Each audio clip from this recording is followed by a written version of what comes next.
I get it. You made the decision that you want to buy a new iPad, but then you heard about Apple's latest range of M2 and M4 models, different screen sizes, and it's all become a bit confusing. Let's help clear it all up. In this video, we're going to work our way through Apple's current range of iPad models and take a look to see which of these you should buy based on your needs and some typical use cases. But before we do that, I've got to get something off my chest. Since the latest clutch of iPad reviews have started landing from other tech reviewers, there's this phrase that I keep on hearing. It's still an iPad. Now, I'm not normally up for challenging my fellow creators, but I've got to step in here. I just don't get this argument. It's like ordering a pizza and saying, well, the problem with this is that it's a bit round and it's a bit covered in delicious toppings. Of course it is. You ordered a pizza, didn't you? The subtext here seems to be that the software that runs iPads is long overdue for a revamp, which is maybe fair, but also some people seem to actively want iPads to basically be these skinny little laptops and run a full Mac operating system, which to me just doesn't make sense. There are so many use cases for iPads that make their phone-like touchscreen software far more suitable. Now, if you want a skinny Mac, just buy a skinny Mac. They're pretty slim, last time I checked. But if you need an iPad, yeah, go and buy an iPad.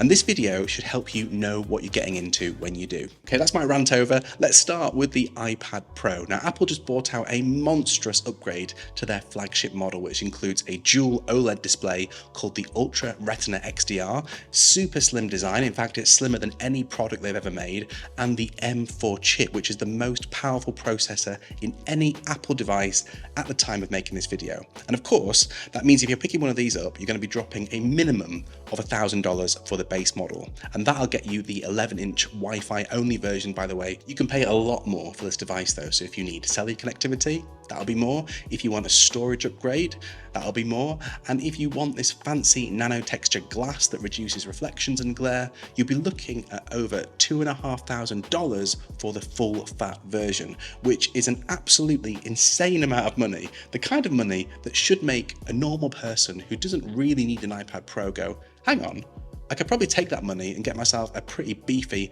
refurbished MacBook Pro, which would let me do all sorts of things that this can't do. And I think Apple know this. You should basically only be considering the iPad Pro if you have an unlimited budget and you want everyone to know it. There's no judgment there, by the way. If you want to spend your money on nice things, you go for it. Maybe you've got a specific use case that necessitates this level of power and allows you to earn a living from it. Maybe you're into heavy graphic design, music production, video editing. Maybe you're an architect or a professional photographer and you need all of this computing power and, importantly, the display prowess. If you're the sort of person that gets cross about 60Hz screens and has got to have the ProMotion 120Hz refresh rate, this is the only iPad in the range that's going to keep you happy. Now, the other iPads I'm going to talk about all have pretty similar specs, but there are a handful of things that only the iPad Pro can do, so pay attention. If any of these sound like something you'll need, you can stop the video and go and get an iPad Pro. The 10-core CPU that's part of the M4 chip, the ability to record ProRes video, the true depth camera system for that portrait mode-like effect, Thunderbolt and USB 4 support on the connector. This could be important if you're planning on transferring lots of files at high speeds. Face ID to unlock. All the other iPads are Touch ID. A 4-speaker audio and the 4-microphone array. Support for the specific iPad Pro version of the Magic Keyboard that comes in the nice metal finish. And this is the only iPad that has the ability to go up to 2 terabytes of storage and the nano glass option. Although if it was me, I'd just get the standard glass and buy a paper-like screen protector, which does pretty much the same thing and is a whole lot cheaper. I keep thinking about this phrase from the launch event where they talked about this being like a magical sheet of glass. And who might find that helpful? Well, I can imagine if you're like a professional musician and say you play in an orchestra, you could have every single piece of musical notation right there on a super crisp, bright screen and just turn the page with a flick of your finger. So again, for me, the iPad Pro is about really niche use cases that absolutely need this type of tech. In all honesty though, 99% of people shouldn't buy this. If you've got deep pockets, yeah, buy one of the other iPads and spec it right up. I'm sure you'll be much happier with one of those. Now let's take a look at the iPad Air next. Now, quick side note, the iPad Air was released over 10 years ago, and it was so named because it was the lightest iPad in the range. Now with these new iPad Pros on the loose, that isn't the case anymore, so I'm not quite sure where this leaves this model for the future. Let's say you just want a powerful iPad with a legitimately great screen that lets you use a pencil for drawing and making notes, including that fancy hover feature in the new Apple Pencil, and it gives you a ton of aesthetic color choices to go with, far more than the Pro in fact, and it has almost the exact same camera, connector and battery life as the Pro. The new iPad Air has got a lot going on. For me, it's a really neat balance of power, portability and price, and if you're comparing the 11-inch Air with the 11-inch Pro, it's almost half the cost. Another thing is, if you're thinking about getting an iPad Pro simply because of that enormous laptop-sized 13-inch screen option, you can now get this size on the iPad Air, which is a great move by Apple. I think a lot of people will find this a really suitable laptop alternative when paired with the Magic Keyboard. Now, add on the Pencil, and taking into account the slight education discount that Apple offer, this could be a really good lightweight option for students who don't need the full power of a laptop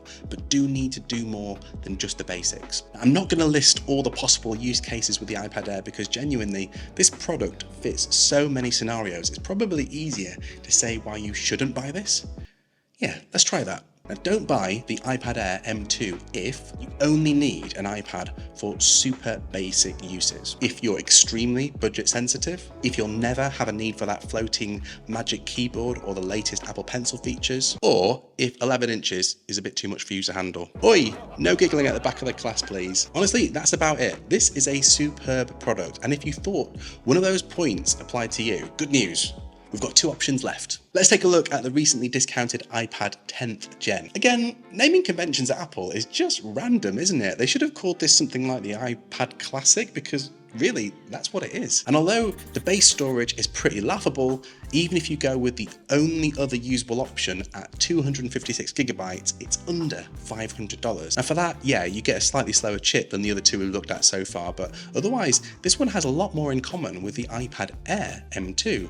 It's the exact same camera, now housed in the center of the device with center stage. It's got a USB-C connector, Touch ID, the same speaker set and microphones, 5G options, and although it doesn't support that fancy floaty keyboard, it's got its own keyboard option, which is quite nice in its own way. It also supports that previous generation of Apple Pencil, which is the one that you have to charge via USB-C. To me, this is the perfect option if you're recommending an iPad for a high school student or maybe an elderly relative who probably isn't going to use this for any more than video calls, occasional emailing, and maybe a bit of productive work now and again. But let's be honest, this is the iPad to buy if most of the time you're going to prop it up and watch Netflix or play games. Yeah, it's basic, but sometimes basic is all you need. And that brings us on to the black sheep of the iPad family, the iPad mini. I think it was really telling that in the latest iPad event, Tim Cook showcased their current iPad lineup and just mentioned the mini as a bit of an afterthought. It wasn't even shown on screen, just a quick mention.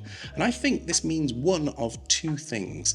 Either Apple are planning to quietly retire this device as they did with the iPhone mini. FYI, I think this would be a huge mistake as the mini is one of the most loved Apple devices I can think of in recent times. Or, and I think this is probably more likely, we will see an upgrade later this year and it might be more than just a cheeky run-of-the-mill spec bump. Either way, working on what we know now with the iPad mini 6th generation, let's take a look. Now, Apple have really struggled to position this product, and you'd be forgiven for thinking that this is the most basic iPad, but as my wife is always telling me, good things often come in small packages.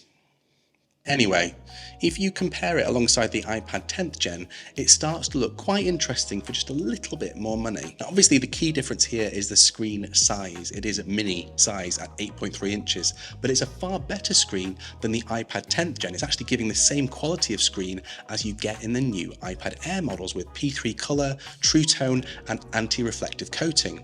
You're also getting a more powerful processor with the A15 Bionic and all the same connectivity options such as USB-C USB-C, Touch ID, etc. as you get on the iPad 10th gen and iPad Air. And I think this is important, it's the only iPad in the current range that supports the 2nd gen Apple Pencil, so it's a fabulous note-taking device that'll let you charge up the pencil wirelessly. I also don't think there's a coincidence that it's the same size as an A5 notebook. I'm going to try really hard to be objective here because I genuinely love this device, but all the things that make it really special also make it really tricky to recommend to just anyone. You see, I love this form factor. For me, it's perfect. I'm never going to use an iPad as a laptop replacement. I use it for note-taking, watching media, quickly checking and deleting emails, and then reading articles and websites. It's also an awesome size to have in a kitchen if you're trying to follow a recipe and you haven't got much worktop space. And it literally fits in my coat pocket or sling bag. There's no other iPad in the range that can do all of that. But then, because you're going to want to buy the 256 gig version of this model, suddenly you're looking at getting the equivalent storage in the brand new M2 iPad Air for pretty much the exact same cost. That's quite a tough argument to make unless, like me, you are super invested in this palm-sized form factor. And I think that's the key with this one. If you need an iPad that's going to primarily be used in the same way a notebook would, it's got to be the Mini. I'm talking about digital note-taking, a quick sketching device, maybe an alternative to something like a Kindle for reading books and magazines. And hear me out on this one, a replacement for your phone. If you're looking to be more intentional about screens and you want a more dedicated device for casual use. If I had to get rid of my phone or my iPad, I would ditch this and get a dumb phone any day of the week. Folks, I hope this has helped you clear things up if you're thinking about getting an iPad. Let me know in the comments what you're going to do next. Now, if you're still not sure, I've got some good news. I've put together a free download which includes a little quiz that you can take which can help you decide which of these is right for you. It includes some tips to get some money off. And also, if you want to know the truth about what all of this means, you can't handle the truth! Well, if you think you can handle it, you can grab a copy via the link in the description or via this little QR code thingy over there. Enjoy. And once you've got your shiny new iPad on order, you're going to be wanting to pimp it up with some sweet accessories, and I've got just the thing for you, including some budget ones if you've had to sell most of your possessions to get a new iPad Pro. It's over here when you're ready. I'll see you next time.